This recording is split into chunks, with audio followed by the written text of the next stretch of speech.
Hello everyone, एक बार फिर से स्वागत है आप सभी का। पिछले वीडियो में हमने expression for electric field intensity eight any point on axial line of the dipole ये टॉपिक्स डिस्कस किए थे। आज की वीडियो में हम एक्सप्रेशन ड्राइव करेंगे electric field intensity eight any point on equatorial line of the electric dipole. तो चलिए आज की वीडियो की शुरुआत करते हैं। Electric field intensity eight any point on equatorial line of the electric dipole. तो सबसे पहले हम इलेक्ट्रिक डाइपोल दिखाएंगे। ये मैंने इलेक्ट्रिक डाइपोल दिखा दी, जिसमें प्लस क्यू चार्ज ये ए पॉइंट पे और बी पॉइंट पे माइनस क्यू चार्ज मैंने शो किया। ये डाइपोल लेंथ ए बी, उसका सेंटर पॉइंट ओ है। सेंटर पॉइंट के परपेंडिकुलर जो ड्रा किया ये इक्वेटोरियल लाइन है और इस इक्वेटोरियल लाइन के ऊपर मैं पी पॉइंट लूंगा जहां पे इलेक्ट्रिक फील्ड मुझे फाइंड आउट करना है। OP is equal to R. Clear? यहाँ पे डाइपोल मोमेंट अगर लिखूं मैं P is equal to Q into 2A। Clear? अगर वेक्टर में लिखूंगा तो P vector is equal to Q into 2A vector, उसकी डायरेक्शन नेगेटिव टू पॉजिटिव हम पहले ही बता चुके हैं। अब देखिए, एक बार मैं इस प्लस Q चार्ज की जैसे इलेक्ट्रिक फील्ड P पॉइंट पे निकालूंगा तो मुझे ये डिस्टेंस चाहिएगी AP, और मान लेता हूं प्लस क्यू चार्ज की वजह से पी पॉइंट जो इलेक्ट्रिक फील्ड होगा वो E1 सिंबल में दे देता हूं, तो ये E1 की डायरेक्शन दिखा दे पॉजिटिव चार्ज से अवे। इसी तरह से माइनस क्यू चार्ज की वजह से मैं पी पॉइंट पे इलेक्ट्रिक फील्ड निकालूंगा तो मुझे ये डिस्टेंस भी चाहिएगी BP, और इस माइनस क्यू चार्ज की वजह से पी पॉइंट पे जो इलेक्ट्रिक फील्ड आएगा वो सिंबल E2, तो नेगेटिव चार्ज की तरफ ये डायरेक्शन इलेक्ट्रिक फील्ड की होगी। क्लियर? तो अब देखिए, ये डाइपोल की हाफ लेंथ है OA और OB जो है स्मॉल a के बराबर। ठीक है, तो ये डिस्टेंस क्या हो जाएगी AP r square plus a square under the root right angle triangle में ये एंगल थीटा मानते हुए ये बेस, ये परपेंडिकुलर, ये हाइपोटेन्यूज मैंने फाइंड आउट कर दिया। AP वही BP है। क्लियर? अब देखिए, electric field intensity at P due two plus Q charge उसको मैंने कहा है E1, और वो फार्मूला सिंगल पॉइंट चार्ज वाला इलेक्ट्रिक फील्ड एक्सप्रेशन के लिए Q/4πε0 AP स्क्वायर, डिस्टेंस का स्क्वायर। ठीक है, और AP हमारी under r square plus a square है, यहाँ वैल्यू पुट करेंगे Q/4πε0 r square plus a square. Square से स्क्वायर रूट खत्म हो जाएगा। डायरेक्शन बताएं तो अलोंग AP। ठीक है, AP के अलावा आउटवर्ड एक तरह से। इसी तरह से मैं निकालूंगा electric field intensity at P due to minus Q charge. ये जो डाइपोल का नेगेटिव चार्ज है इसकी वजह से इलेक्ट्रिक फील्ड E2 हमने नाम दिया है, और वो मॉडुलस में लिख रहा हूं तो Q/4πε0 BP स्क्वायर। ये BP वही है जो AP है। ठीक है, जो AP है वही वैल्यू BP की है, बिकॉज ये दोनों जो है राइट एंगल ट्रायंगल जो है आपकी OAP और OPB ये कॉन्ग्रुएंट ट्रायंगल, तो ये साइड बराबर होंगी और दोनों की वैल्यू मैंने पुट कर दी है। तो ये वैल्यू पुट करूंगा Q/4πε0 BP square, BP square जो आ जाएगा r square plus a square, और इसकी डायरेक्शन बताएं तो अलोंग PB, P से B की तरफ, क्योंकि मैंने बताया था जहां पे हम इलेक्ट्रिक फील्ड फाइंड आउट करते हैं यूनिट पॉजिटिव टेस्ट चार्ज रखते हैं। तो इस इक्वेशन से, इक्वेशन नंबर 1 और 2 से हमने क्या पाया कि फ्रॉम इक्वेशन 1 एंड 2 हमने ये पाया कि E1 और E2 मैग्नीट्यूड में इक्वल है। क्लियर? अब यहाँ पे net electric field find out करना है तो पैरेललोग्राम ला अगर मैं लगाऊं तो E1 और E2 के बीच का ये एंगल चाहिए, वो एंगल हमें पता नहीं है। तो एक आसान तरीका बताएगा, ये जो डाइपोल लेंथ है AB, इस P पॉइंट से इस डाइपोल लेंथ की पैरेलल एक लाइन मैंने ड्रा करी है। अब E1 के साथ ये लाइन एंगल सबटेंड करेगी थीटा, क्योंकि ये कोरस्पोंडिंग एंगल हो जाएंगे AB, और ये जो लाइन है पैरेलल है कोरस्पोंडिंग एंगल। E1 को अब मैं रेक्टेंगुलर कंपोनेंट में रिजॉल्व करूंगा तो E1 का कोसाइन कंपोनेंट इधर आ जाएगा और E1 sine theta vertically upward आ जाएगा। अब मैंने क्या कर दिया, E1 को दो रेक्टेंगुलर कंपोनेंट में रिजॉल्व कर दिया। इसी तरह से मैं E2 जो है, E2 इलेक्ट्रिक फील्ड, ये इस लाइन के साथ एंगल थीटा सबटेंड करेगा, क्योंकि ये एंगल भी थीटा है, ये दोनों कॉन्ग्रुएंट ट्रायंगल है, तो ये एंगल भी थीटा होगा, और यहाँ पे ये जेड बन रहा है जिसके कारण ये ऑल्टरनेट एंगल है। तो E2 को दो कंपोनेंट में रिजोल्व करूंगा, E2 ये इधर है तो E2 का भी कोसाइन कंपोनेंट इधर आ जाएगा जिस तरफ E1 cos थीटा था, और E2 का साइन कंपोनेंट इस PO के अलॉन्ग, ये E2 साइन थीटा मैंने दिखा दिया है, ये डिस्टेंस दिखा रखी थी R।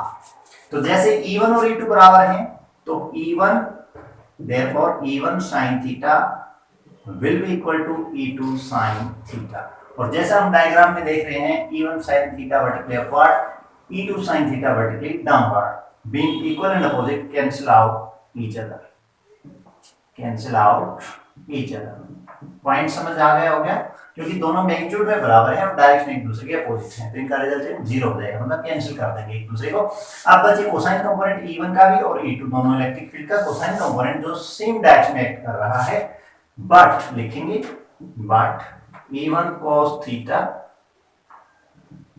Equal to E2 cos theta and acting in same direction, दोनों इक्वल हैं ये भी और एक ही डायरेक्शन में एक्ट कर रहे हैं इसलिए वो जुड़ जाएंगे। Therefore net electric field at P H, इन दोनों का जो सम आएगा वो नेट इलेक्ट्रिक फील्ड आएगा पी पॉइंट पे, मैं कह देता हूं उसको E। तो ये मैं लिखूंगा E1 cos theta plus E2 cos theta, और दोनों इक्वल है तो इसको मैं लिख सकता हूं 2 टाइम्स E1 cos थीटा और 2 times E2 cos theta. Clear? अब ये वैल्यू पुट करेंगे 2 टाइम्स E1 और E2 बराबर है तो उनकी कोसाइन कंपोनेंट में, तो E1 की वैल्यू मैं पुट कर देता हूं यहां से Q upon 4 pi epsilon naught R square plus A square, ये E1 हो गई। cos थीटा, cos थीटा कहां से फाइंड आउट करेंगे, ये POB या POA इन दोनों में से किसी एक राइट एंगल ट्रायंगल में हम cos थीटा फाइंड आउट कर देंगे। तो cos थीटा होगा बेस अपॉन हाइपोटेन्यूज, तो ये बेस है यहाँ पे A और हाइपोटेन्यूज जो है वो है R square plus A square under the root, यानी कि 1/2 पावर।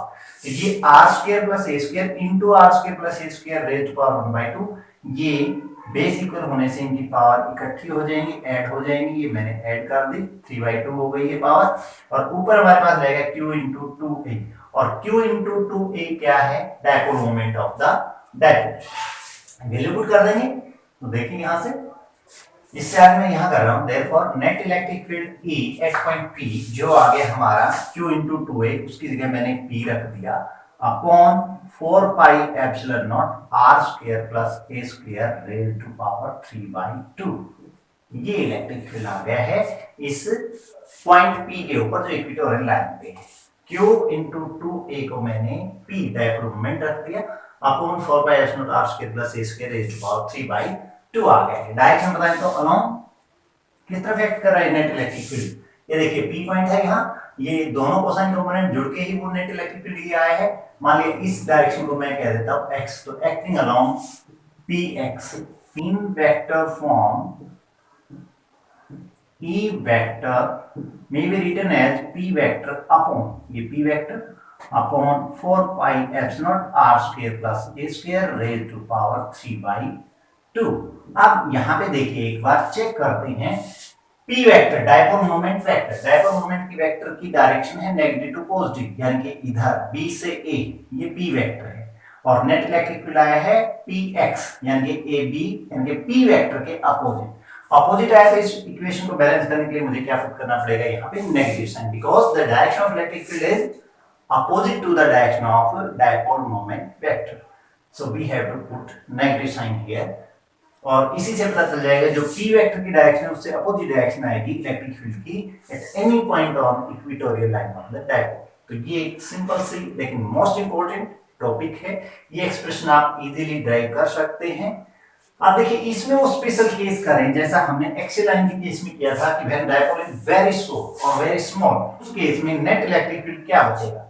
देखिए ये स्पेशल केस, और स्पेशल केस मैंने बताया था when dipole is very short, dipole काफी छोटी है, उस केस में मैंने बताया था R is much greater than A, so A can be neglected, A can be neglected, मतलब A को हम जीरो मान सकते हैं। तो इस इक्वेशन में मैं A0 पुट करूंगा तो ई क्या आ जाएगा उस पी पॉइंट पे इक्वेटोरियल लाइन पे, देखिए मैग्नीट्यूड लिखूं तो ये आ जाएगा ए जीरो पुट करते ही यहां से R square raise to power 3/2 तो आर क्यूब बच जाएगा, E is equal to P upon 4 pi epsilon naught R cube.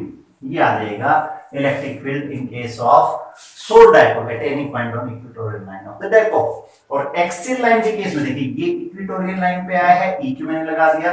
और मैं आपको remind करवाऊं, as we have already studied that in case of short dipole, electric field on axial line which is at distance r from the center of the dipole, वो result आया था 2p by 4 pi epsilon naught r cube।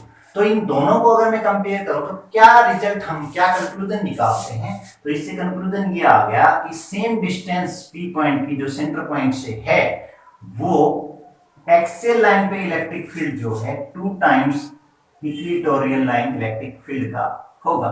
या इसको मैं लिख सकता हूं E axial upon E equatorial equal to 2 और E equatorial upon E axial is equal to 1/2। ये एक इंपॉर्टेंट पॉइंट है, से क्लियर हो रहा है। देखो एक्सियल लाइन पे ये p upon 4 pi epsilon r cube, अगर मैं इस फैक्टर को देखूं तो ये सारा क्या है ई इक्वेटोरियल, इक्वेटोरियल लाइन पे इलेक्ट्रिक फील्ड सोर्स डायपोल के लिए जो r डिस्टेंस पे सेंटर ऑफ द डायपोल से उसका 2 गुना करेंगे तब वो उसी सोर्स डायपोल के लिए एक्सियल लाइन पे उतनी ही दूरी r पे इलेक्ट्रिक फील्ड होगा। उसको हम ऐसे लिख सकते हैं। ये इंपॉर्टेंट पॉइंट नोट करें। और यहां से ये भी हमने पाया कि इलेक्ट्रिक फील्ड डायपोल के केस में inversely proportional to r cube, चाहे वो एक्सियल लाइन पे देखें चाहे इक्वेटोरियल लाइन पे देखें, E inversely proportional to r cube. जबकि हमने सिंगल पॉइंट चार्ज पिछले टॉपिक्स में हमने पढ़ा है electric field inversely proportional to r square. Coulomb's law से दो चार्ज के बीच जो फोर्स पड़ी वो भी inversely proportional to square of the distance, यानी कि इलेक्ट्रिक फील्ड की एक्सप्रेशन और इलेक्ट्रिक फोर्स की जो एक्सप्रेशन है electric field due to single point charge और electric force between any 2 point charges obey inverse square law, but in case of electric dipole electric field does not obey inverse square law because electric field is found to be inversely proportional to r cube। एक important point ये बताया है मैंने, electric field का ratio axial और equatorial line पे same distance from the centre of the dipole. उसके साथ साथ ये भी मैं बताऊं एक्सियल लाइन पे जो इलेक्ट्रिक फील्ड फाइंड आउट किया था उस इलेक्ट्रिक फील्ड की direction same as that of p vector, dipole moment vector की डायरेक्शन में ही इलेक्ट्रिक फील्ड आया था, that is from negative to positive charge. जबकि इक्वेटोरियल लाइन के केस में electric field opposite to the dipole moment vector. तो मिलते हैं नेक्स्ट वीडियो में।